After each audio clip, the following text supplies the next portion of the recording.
A beloved San Francisco man disappears without a trace. Strangers are seen living in his home. And a few weeks later, a biohazard crime scene team shows up at his doorstep.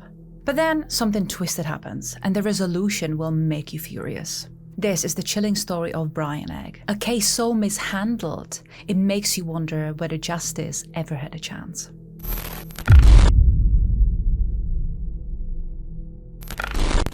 It was a sunny weekend of May in 2018, and 65-year-old Brian Egg was enjoying one of his daily walks around his neighborhood. Brian, who used to work as a bartender at the famous gay bar The Stud, was now retired, and so he had a lot of free time to himself. He lived his whole life in the same San Francisco neighborhood of South Market, and it was really his decision to not move away. Brian really liked staying close to his family so that they could have plenty of contact and visits whenever they wanted.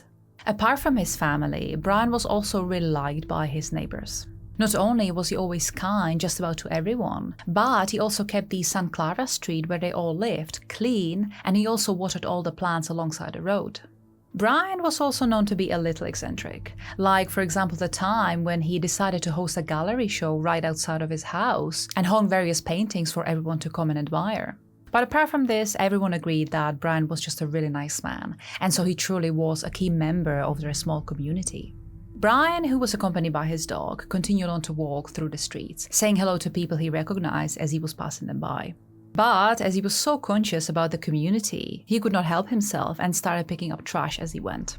It really saddened Brian to see people behave like this and just litter everywhere they went. But this day, Brian really tried not to let it get to him. After all, it was a lovely weekend and he had his pal right beside him, so things were really good. A couple of hours later, Brian decided that this was enough for the day, and so he headed back home. He had been out most of the afternoon, and so Brian was really looking forward to now cooking some dinner and watching the TV. As he was walking up to his front door, he waved at his neighbor across the street to wish them a good evening, and then Brian with his dog stepped inside of his house. About a month went by, and Brian's brother, Devin, decided to pick up the phone and call his brother to catch up. The two men hadn't really spoken for a couple of months, and this was a little unusual as the family was usually very close. But for some reason, recently everyone got a little distracted, and so it felt like what was usually a very close bond started to loosen a bit. When Devin called Brian's number, he was surprised to hear it go straight into voicemail. And this did not seem to be like Brian at all. His brother was known for always picking up his phone no matter what, and before this, Brian was actually not even known to have a voicemail. Devin tried again, but the call went into the same voicemail. However, this time Devin noticed that the voice he was hearing from the answering machine did not really sound like Brian. This made Devin worried, and so he tried the phone one more time, and this time it actually connected. When it did, it was not Brian who answered it. Instead, Devin heard another man's voice that he did not recognize. This man introduced himself as Nate, and he apologized for taking the call, but said that he had seen him rang twice before, and so he thought it might be important. He said that he was a friend of Brian's, but that Brian was still out on a walk with his dog. Nate promised to give Brian the message that his brother had tried reaching him, and he also said that Brian would call Devin back as soon as he could. Devin thought that this was a little odd, but there was not much else he could have done at that point, so he thanked Nate and hung up. But a few hours went by and there was still no call from Brian. Then a few days went by, which turned into weeks, but Devin was still not hearing back from his brother. Now I'm not sure why at this point Devin did not report this to the police. He had his suspicion that something was off with his brother's voicemail, and then the phone got answered by a complete stranger. Plus Brian never really called back, so with all of these strange things happening, it is odd that Devin never reported anything. Another month went by, so this was now the end of July, and Brian's neighbors started being suspicious themselves. Nobody had seen Brian for weeks now. In fact, the last person who saw him was the neighbor who waved back at Brian at the end of May. And you've got to remember that this was a very close-knit community where practically everyone knew Brian, and Brian himself would be out every day. So if nobody saw him for a while, no wonder people started to get worried about him. Immediately, people started to question whether Brian could be hurt and stuck inside of his house, or if perhaps he has gone missing. So after a few neighbors knocked on Brian's door but did not hear anything back, they decided to report this to the police. 2 officers came by the same day to do a welfare check, but when they knocked on Brian's door, they too got no answer. They looked around the house for a little bit, but soon enough decided that the man must have just gone out or left without telling anyone. So they did not pursue this any further and just left the premises. The neighbors could not really believe that the police was of no help. By now, everyone that knew Brian was extremely worried. None of this was being like Brian at all. Even if he did leave town, as the police suggested, he definitely would have told someone about it. So, seeing that the authorities were of no help, the community decided to seize the matter into their own hands. They turned to social media to help look for the missing man, and practically everyone in the neighborhood was now on the lookout for anything strange or suspicious, especially in or around Brian's house. And they would not need to wait long for their first clue. Two strangers were soon seen entering and leaving Brian's house on multiple occasions. Not only that, but these men also looked homeless, and so they were most likely using Brian's house as their own for a while. Even though Brian was known to sometimes open his home to people in need, he would also be seen with them at least once, but this was just not happening this time.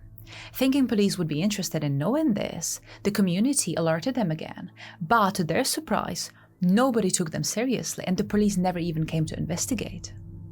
When all of this was happening, another one of Brian's siblings was getting nervous by the fact that her brother had not been in touch with anyone in the past several weeks. So she too decided to call the police and ask for another welfare check on Brian. On August the 4th, another two officers came by Brian's house.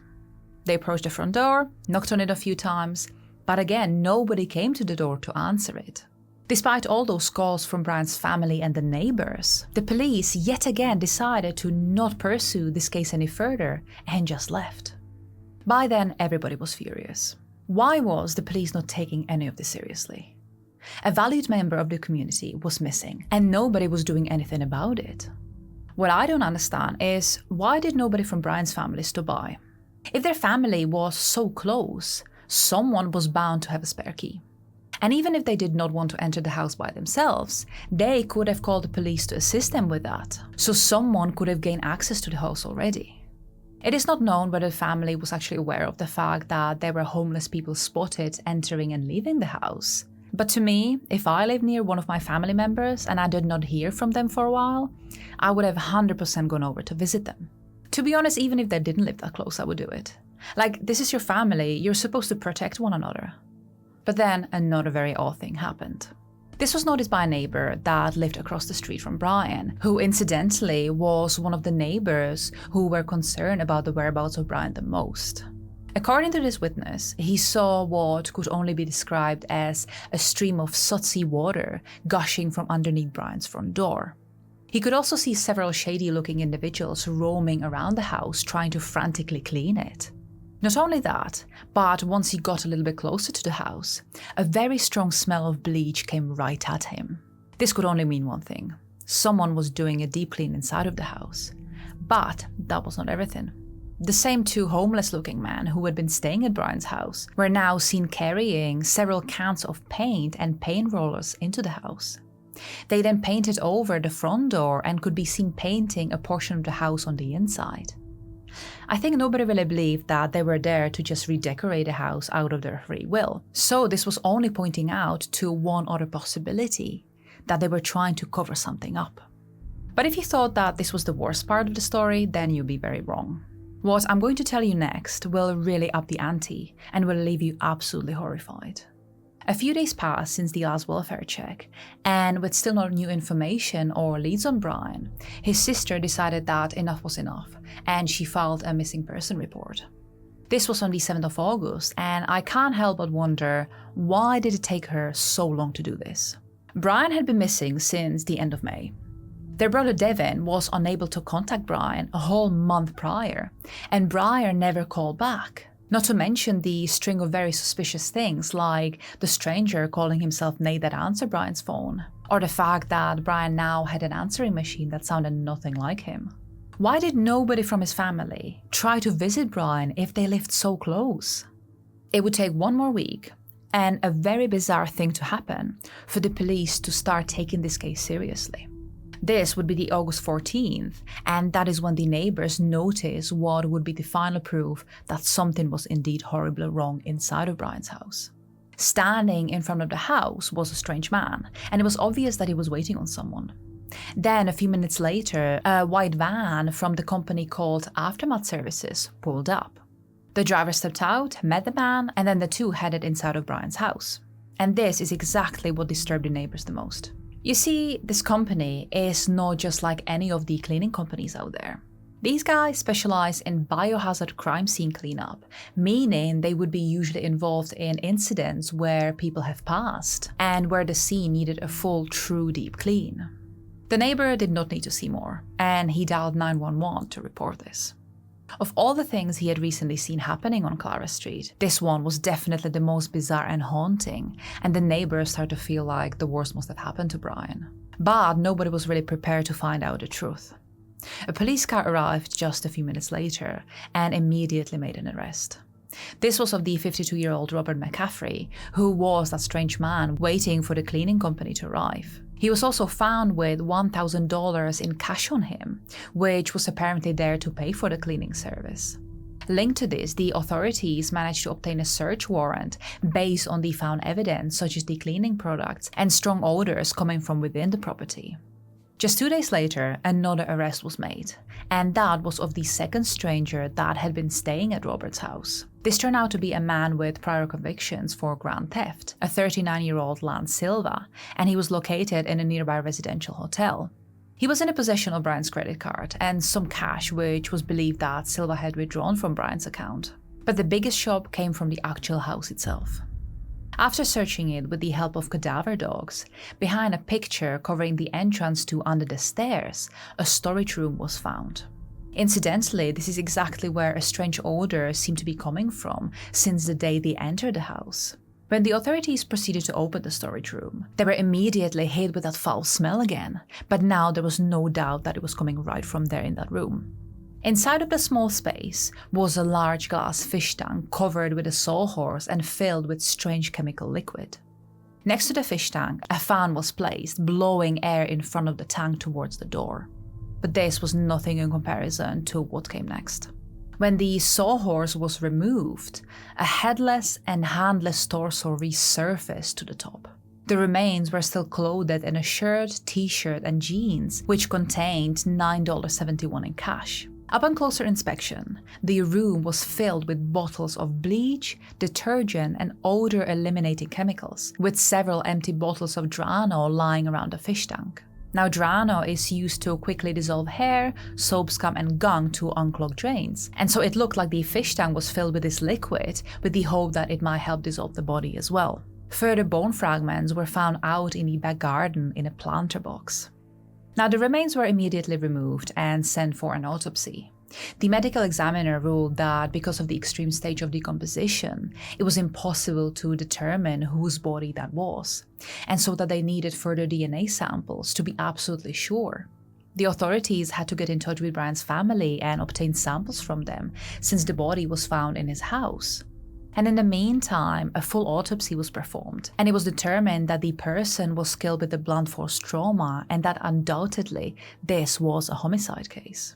2 ribs and 1 vertebrae had fresh bone breaks, meaning they could not have been old injuries the deceased would have suffered prior to his attack.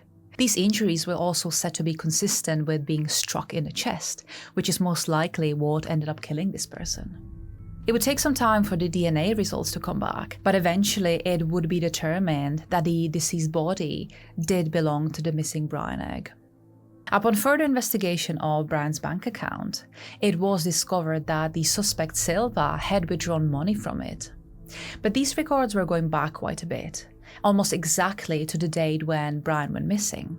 On June 1st, Silva bought himself a BMW for $5,500 from a car dealership in Newark. The shop's owner even remembered the sale. In an interview with the police, the owner confirmed that the person introduced themselves as Brian Egg and paid for the BMW with Brian's card. But when the police showed him the image of Silva, the owner nodded and said that, yep, that is the guy who bought the BMW from me that day. When Silva was questioned about this, he obviously lied and he said that, yeah, he did drive a BMW, but only because he found it in front of Brian's house.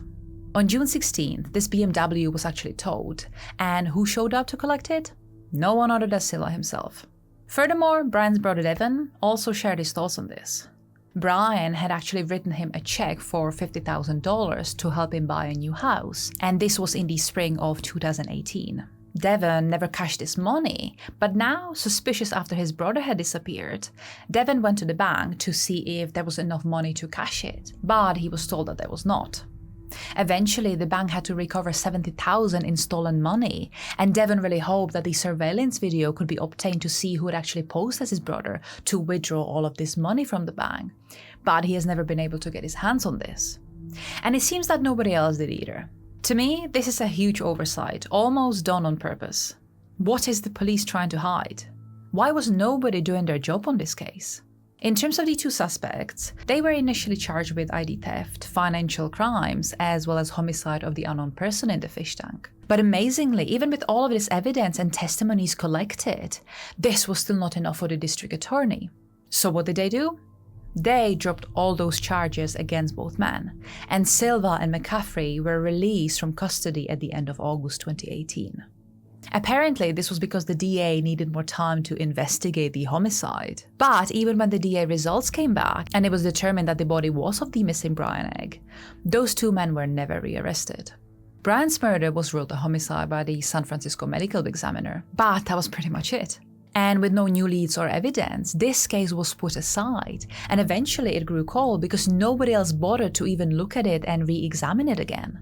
After not being able to find a tenant, Brian's family sold the house on Clara Street in 2019 for $1.5 million, which, if you're interested, Brian paid just $19,000 for it back in 1976. Of course, that is how the estate seems to work these days, but you cannot argue that the family did make a profit out of this.